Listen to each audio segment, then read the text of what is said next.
ಇನ್ನು ಅಂಕೋಲಾದ ಶಿರೂರು ಬಳಿ ಗುಡ್ಡ ಕುಸಿತ ಪ್ರಕರಣಕ್ಕೆ ಸಂಬಂಧಪಟ್ಟ ಹಾಗೆ ನಾಪತ್ತೆಯಾದವರಿಗಾಗಿ 15ನೇ ದಿನವೂ ಶೋಧ ಮುಂದುವರೆದಿದೆ. ಬೋಟ್ ಮೂಲಕ ಗಂಗಾವಳಿ ನದಿಯಲ್ಲಿ ತೀವ್ರ ಶೋಧ ಕಾರ್ಯಾಚರಣೆ ನಡೀತಾ ಇದೆ. 15ನೇ ದಿನಕ್ಕೆ ಕಾಲಿಟ್ಟಿದೆ. ಆದರೂ ಕೂಡ ಇನ್ನು ತೆರವು ಕಾರ್ಯಾಚರಣೆ, ಶೋಧ ಕಾರ್ಯ ಮುಂದುವರೆದಿದೆ. ಇನ್ನು ಲಾರಿ ಸಿಕ್ಕಿಲ್ಲ.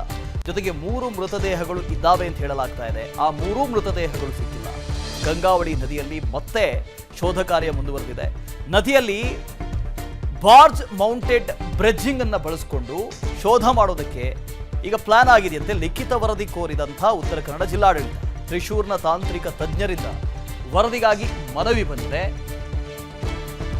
ವರದಿಯನ್ನ ಆಧರಿಸಿ ನೌಕಾಪಡೆ, ಕೋಸ್ಟ್ ಗಾರ್ಡ್, NDRF, SDRF, ಅಗ್ನಿಶಾಮಕ ದಳದ ಸಿಬ್ಬಂದಿಗಳು ಕಾರ್ಯಾಚರಣೆಯನ್ನ ಮಾಡ್ತಾರೆ. ಬಾರ್ಜ್ ಮೌಂಟೆಡ್ JCBಯನ್ನು ತರಿಸೋದಕ್ಕೆ ಮಾತುಕತೆ ಆಗ್ತಾ ಇದೆ. ಕೇರಳ ಸರ್ಕಾರದ ಜೊತೆ ಶಾಸಕ ಸತೀಶ್ ಸೈಲ್ ಚರ್ಚೆ ಮಾಡಿದ್ದಾರೆ. ಕೇರಳದ ಕೃಷಿ ಇಲಾಖೆ ಬಳಿ ಈ ಯಂತ್ರ ಇದೆ. ಇದೇನಿದು ಬಾರ್ಜ್ ಮೌಂಟೆಡ್ ಅಂತ ಹೇಳಿದ್ರೆ ನಮ್ಮ JCBಗಳಲ್ಲಿ ಬಕೆಟ್ ಅಂತ ಇರುತ್ತೆ ನೋಡಿ, ಫ್ರಂಟ್ ಬಕೆಟ್, ಬ್ಯಾಕ್ ಬಕೆಟ್. ಈ ಬ್ಯಾಕ್ ಬಕೆಟ್ ಅನ್ನು ಹೊರತುಪಡಿಸಿ ಅದಕ್ಕೆ ಬಾರ್ಜ್ ಮೌಂಟೆಡ್ ಅಂತ ಒಂದು ಅಳವಡಿಸ್ತಾರೆ.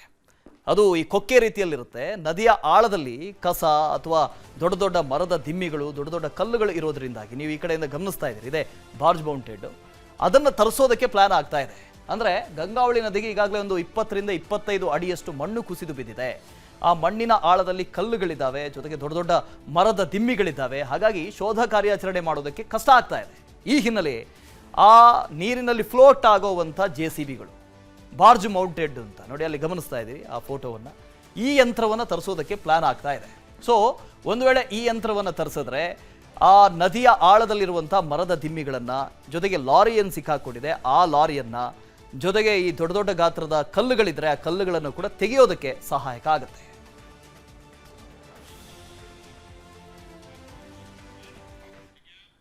ಇನ್ನು ಅಂಕೋಲಾದ ಶಿರೂರು ಬಳಿ ಗುಡ್ಡ ಕುಸಿತ ಪ್ರಕರಣಕ್ಕೆ ಸಂಬಂಧಪಟ್ಟ ಹಾಗೆ ಬೆಚ್ಚಿ ಬೀಳಿಸುವ ಮಾಹಿತಿಯನ್ನ ಸಾಯಿ ಈಶ್ವರ ಗುರೂಜಿ ಬಿಚ್ಚಿಟ್ಟಿದ್ದಾರೆ. ಗುಡ್ಡ ಕುಸಿತದ ಸ್ಥಳದಲ್ಲಿ ಒಟ್ಟು 17 ದೇಹಗಳು ಇದ್ದಾವೆ. 8 ಮೃತದೇಹ ಈಗಾಗಲೇ ಪತ್ತೆ ಆಗಿದೆ. ಇನ್ನು 9 ದೇಹಗಳಿದ್ದಾವೆ ಅಂತ ಉಡುಪಿಯ ದ್ವಾರಕಾಮಯಿ ಮಠದ ಸಾಯಿ ಈಶ್ವರ ಸ್ವಾಮೀಜಿ ಹೇಳಿದ್ದಾರೆ. ಸ್ಥಳ ಪರಿಶೀಲನೆಯ ಬಳಿಕ ಸಾಯಿ ಈಶ್ವರ ಗುರೂಜಿ ಹೇಳಿಕೆ ಕೊಟ್ಟಿದ್ದಾರೆ. ಗಂಗಾವಳಿ ನದಿಯ 24 ಅಡಿ ಆಳದಲ್ಲಿ ಟ್ರಕ್ ಇದೆ. ಟ್ರಕ್ ಇರುವ ಜಾಗದಲ್ಲಿ 1 ಮೃತದೇಹ ಇದೆ. ಉಳಿದ ದೇಹಗಳು ಗಂಗಾವಳಿ ನದಿಯಲ್ಲಿ ಹೋಗಿದ್ದಾವೆ ಅಂತ ಅವರು ಹೇಳಿದ್ದಾರೆ.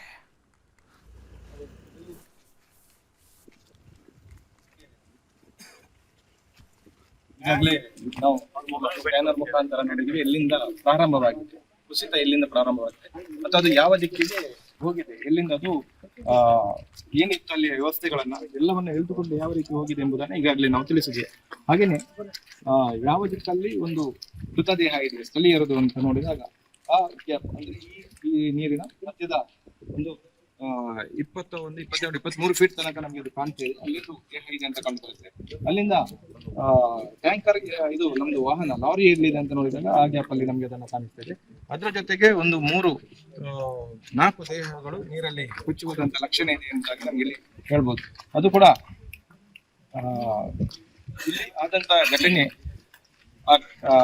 ಅವರಲ್ಲಿದ್ದಂತ ವ್ಯಕ್ತಿ ಏನಿದೆ ಅವ ಸುಮಾರು 15 ಫೀಟ್ ನೀರಿನಿಂದ ಮೇಲೆ ಎತ್ತುಕೊಂಡು ಬಂದ ನಂತರ ಮಣ್ಣಿನಡಿಗೆ ಸೇರಿರುವಂತ. ಇನ್ನು ಅಂಕೋಲಾದ ಶಿರೂರು ಬಳಿ ಗುಡ್ಡ ಕುಸಿತ ಪ್ರಕರಣಕ್ಕೆ ಸಂಬಂಧಪಟ್ಟ ಹಾಗೆ ನಾಪತ್ತೆಯಾದವರಿಗಾಗಿ 15ನೇ ದಿನವೂ ಶೋಧ ಮುಂದುವರೆದಿದೆ. ಬೋಟ್ ಮೂಲಕ ಗಂಗಾವಳಿ ನದಿಯಲ್ಲಿ ತೀವ್ರ ಶೋಧ ಕಾರ್ಯಾಚರಣೆ ನಡೀತಾ ಇದೆ. 15ನೇ ದಿನಕ್ಕೆ ಕಾಲಿಟ್ಟಿದೆ. ಆದರೂ ಕೂಡ ಇನ್ನು ತೆರವು ಕಾರ್ಯಾಚರಣೆ, ಶೋಧ ಕಾರ್ಯ ಮುಂದುವರೆದಿದೆ. ಇನ್ನು ಲಾರಿ ಸಿಕ್ಕಿಲ್ಲ. ಜೊತೆಗೆ 3 ಮೃತದೇಹಗಳು ಇದ್ದಾವೆ ಅಂತ ಹೇಳಲಾಗ್ತಾ ಇದೆ. ಆ 3 ಮೃತದೇಹಗಳು ಸಿಕ್ಕಿಲ್ಲ. ಗಂಗಾವಳಿ ನದಿಯಲ್ಲಿ ಮತ್ತೆ ಶೋಧ ಕಾರ್ಯ ಮುಂದುವರೆದಿದೆ. ನದಿಯಲ್ಲಿ ಬಾರ್ಜ್ ಮೌಂಟೆಡ್ ಬ್ರಿಡ್ಜಿಂಗ್ ಅನ್ನು ಬಳಸಿಕೊಂಡು ಶೋಧ ಮಾಡೋದಕ್ಕೆ ಈಗ ಪ್ಲಾನ್ ಆಗಿದೆಯಂತೆ. ಲಿಖಿತ ವರದಿ ಕೋರಿದಂತಹ ಉತ್ತರ ಕನ್ನಡ ಜಿಲ್ಲಾಡಳಿತ ತ್ರಿಶೂರ್ನ ತಾಂತ್ರಿಕ ತಜ್ಞರಿಂದ ವರದಿಗಾಗಿ ಮನವಿ ಬಂದಿದೆ. ವರದಿಯನ್ನ ಆಧರಿಸಿ ನೌಕಾಪಡೆ, ಕೋಸ್ಟ್ ಗಾರ್ಡ್, NDRF, SDRF, ಅಗ್ನಿಶಾಮಕ ದಳದ ಸಿಬ್ಬಂದಿಗಳು ಕಾರ್ಯಾಚರಣೆಯನ್ನ ಮಾಡ್ತಾರೆ. ಬಾರ್ಜ್ ಮೌಂಟೆಡ್ JCBಯನ್ನು ತರಿಸೋದಕ್ಕೆ ಮಾತುಕತೆ ಆಗ್ತಾ ಇದೆ. ಕೇರಳ ಸರ್ಕಾರದ ಜೊತೆ ಶಾಸಕ ಸತೀಶ್ ಸೈಲ್ ಚರ್ಚೆ ಮಾಡಿದ್ದಾರೆ.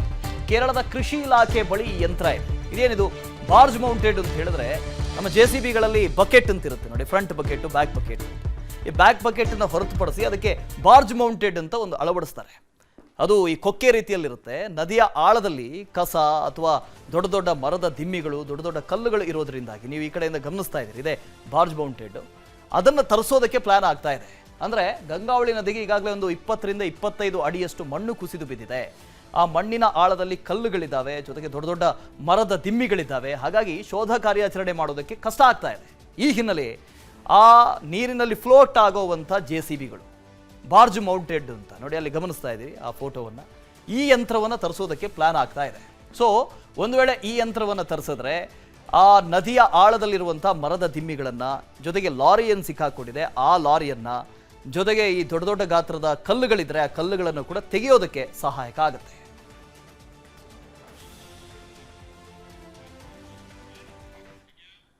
ಇನ್ನು ಅಂಕೋಲಾದ ಶಿರೂರು ಬಳಿ ಗುಡ್ಡ ಕುಸಿತ ಪ್ರಕರಣಕ್ಕೆ ಸಂಬಂಧಪಟ್ಟ ಹಾಗೆ ಬೆಚ್ಚಿ ಬೀಳಿಸುವ ಮಾಹಿತಿಯನ್ನ ಸಾಯಿ ಈಶ್ವರ ಗುರೂಜಿ ಬಿಚ್ಚಿಟ್ಟಿದ್ದಾರೆ. ಗುಡ್ಡ ಕುಸಿತದ ಸ್ಥಳದಲ್ಲಿ ಒಟ್ಟು 17 ದೇಹಗಳು ಇದ್ದಾವೆ. 8 ಮೃತದೇಹ ಈಗಾಗಲೇ ಪತ್ತೆಯಾಗಿದೆ. ಇನ್ನು 9 ದೇಹಗಳಿದ್ದಾವೆ ಅಂತ ಉಡುಪಿಯ ದ್ವಾರಕಾಮಯಿ ಮಠದ ಸಾಯಿ ಈಶ್ವರ ಸ್ವಾಮೀಜಿ ಹೇಳಿದ್ದಾರೆ. ಸ್ಥಳ ಪರಿಶೀಲನೆಯ ಬಳಿಕ ಸಾಯಿ ಈಶ್ವರ ಗುರೂಜಿ ಹೇಳಿಕೆ ಕೊಟ್ಟಿದ್ದಾರೆ. ಗಂಗಾವಳಿ ನದಿಯ 24 ಅಡಿ ಆಳದಲ್ಲಿ ಟ್ರಕ್ ಇದೆ. ಟ್ರಕ್ ಇರುವ ಜಾಗದಲ್ಲಿ 1 ಮೃತದೇಹ ಇದೆ. ಉಳಿದ ದೇಹಗಳು ಗಂಗಾವಳಿ ನದಿಯಲ್ಲಿ ಹೋಗಿದ್ದಾವೆ ಅಂತ ಅವರು ಹೇಳಿದ್ದಾರೆ.